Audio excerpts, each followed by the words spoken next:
I've been asked to do one of these 5-minute Advent slots, a devotional if you like, on the lead up to Christmas. As you can see, we're not in my lounge, we're not in my bedroom, we're in my garage, my man cave. Alistair Simmons started it off, so there you go. He's shown his garage, his man cave. This is mine. Yes, I'm into my bikes.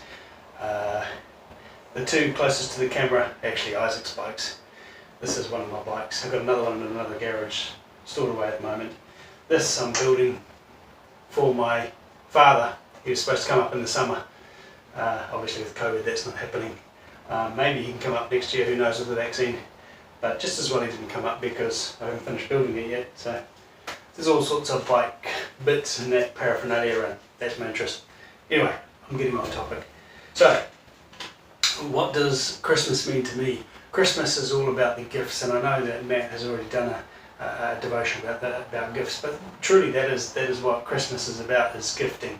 Now, when I was a young child, I remember growing up in New Zealand. Of course it's summer and it's light outside, and you know, wake up at 5 o'clock and the sun's shining and you want to get into the presents. And I remember a number of occasions as a young kid, 6, 7, 8 years old, getting up far too early and mum and dad sort of being less than happy and sometimes being a bit grumpy, get back in your bed until at least 7 o'clock sort of thing. So yes, that did happen, but you know, when it's light out and you're getting a new bike or new roller skates or whatever it might be, you just want to get into it, you know. But so that's what Christmas was like for me as a young child. And of course we had the long evenings as well, so you'd go out before your chocolate in the morning and play outside and come in, have your chocolate, have your presents, go to church, whatever, come back, have your Christmas dinner, get back outside and carry on playing with your new toys. So you could always almost see what your mates had got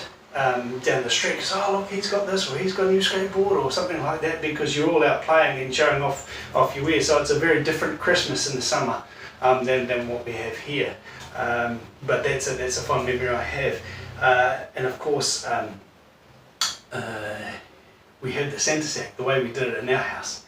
I'd try and stay awake. Of course you can't stay awake as a kid, can you? But I'd try and stay awake, and we'd have a pillowcase at the end of our bed, and of course it was Santa filling up the sack. For those younger viewers that may be watching, filling up the sack at the end of the bed each night. But I never actually got to see the sack being filled up, but that was always the first thing we delved into, and as a concession, often mum and dad would let us get into those presents in the pillowcase at the end of the bed at some ridiculous hour.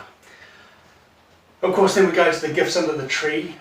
The rule was always that we had to sort of get the kettle on, or the jug as we call it in New Zealand, get the kettle on, start making hot drinks and that before we sort of get into the presents in the tree. Often it might be one sort of present before church, and then we were off to church and then come back and finish off the presents before we go to the relative's house and then have our gathering.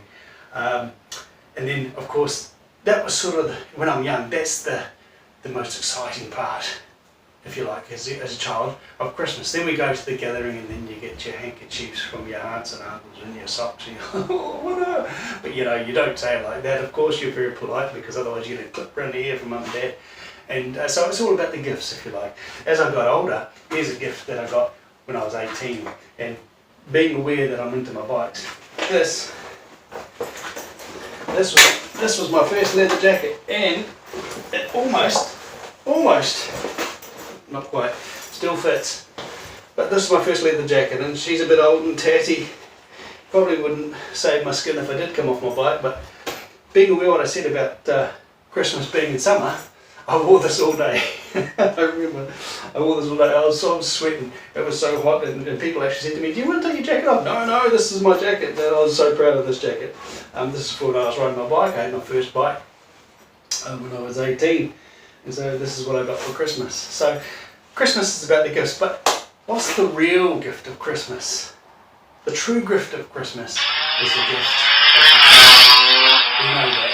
We all know that.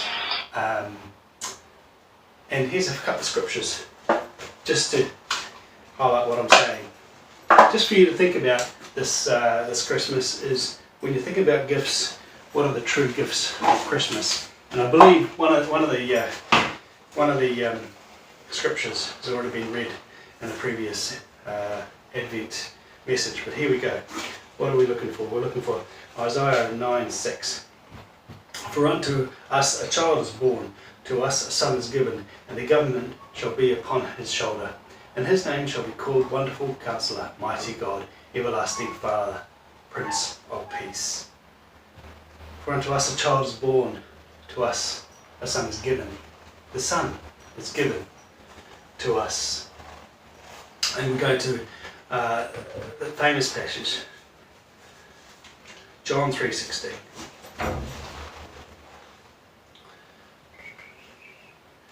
For God so loved the world that he gave his only Son, that whoever believes in him should not perish but have eternal life. That he gave his only Son. This is Jesus Christ, the baby that we're celebrating in Christmas time. And finally, Romans 6:23. It's a little bit of an odd one, but you'll get what I mean. For the wages of sin is death, but the free gift of God is eternal life in Jesus Christ, that Lord. A free gift. You can't earn it. It's only by his grace, by this gift that we celebrate at Jesus at Christmas time, that we can get eternal life. So when you're giving your gifts and receiving gifts this Christmas, just remember the ultimate gift that all of humanity is given is this baby, Jesus Christ. Have a blessed Christmas, and I hope you eat far too much.